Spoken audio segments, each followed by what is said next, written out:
বাংলাদেশ জাতীয়তাবাদী কৃষক দল রাজবাড়ী জেলা শাখার উদ্যোগে জেলার ৩টি উপজেলা ও একটি পৌরসভার আংশিক কমিটি ঘোষণা করা হয়েছে। নতুন কমিটি ঘোষণার পাশাপাশি অনুষ্ঠানে বিএনপি চেয়ারপারসন বেগম খালেদা জিয়ার রোগ মুক্তি কামনা করেন নেতারা। বিস্তারিত দেখুন বাবলু শেখের প্রতিবেদনে। বাংলাদেশ জাতীয়তাবাদী কৃষক দল রাজবাড়ী জেলা শাখার আয়োজনে গত ২ ডিসেম্বর জেলা শহরের পুলিশ লাইন সংলগ্ন এলাকায় জেলার ৩টি উপজেলা এবং একটি পৌর কৃষক দলের আংশিক কমিটি ঘোষণা করা হয়। জেলা কৃষক দলের আহ্বায়ক মোহাম্মদ আইবুর রহমানের স্বাক্ষরিত কমিটি পাঠ করেন জেলা কৃষক দলের যুগ্ম আহ্বায়ক শাহ মোহাম্মদ আলমগীর। এ সময় রাজবাড়ী জেলা কৃষক দলের নেতারা পাংশা, বালিয়াকান্দি এবং কালোখালী উপজেলা সহ পাংশা পৌর কৃষক দলের কমিটি ঘোষণা করেন। ঘোষিত আংশিক কমিটিতে ৩ উপজেলার আহ্বায়ক ও সদস্য সচিবদের নাম উল্লেখ করা হয়। নবগঠিত উপজেলা কৃষক দলের নেতাকর্মীদের জেলা কৃষক দলের নেতৃবৃন্দরা ফুলের মালা দিয়ে বরণ করে নেন।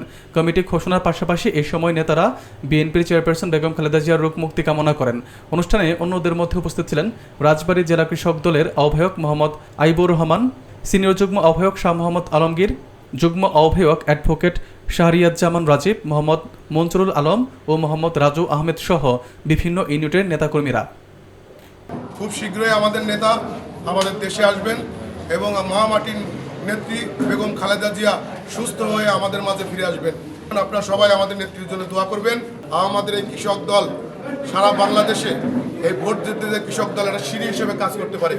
বাংলাদেশ জাতীয়তাবাদী কৃষক দলের পাংশা থানা, পাংশা পৌর, বালিয়াকান্দি এবং কালোখালীর আংশিক কমিটি আছে ঘোষণা করা হবে। ম্যাডামের এই অসুস্থতার কারণে আমরা জাঁকজমকভাবে আমরা করতে পারলাম না বলে আমরা দুঃখিত। আমাদের নেত্রী অসুস্থ, যে কারণে আমরা সাদামাটাভাবে আমরা এই কমিটির আংশিক ঘোষণা করলাম।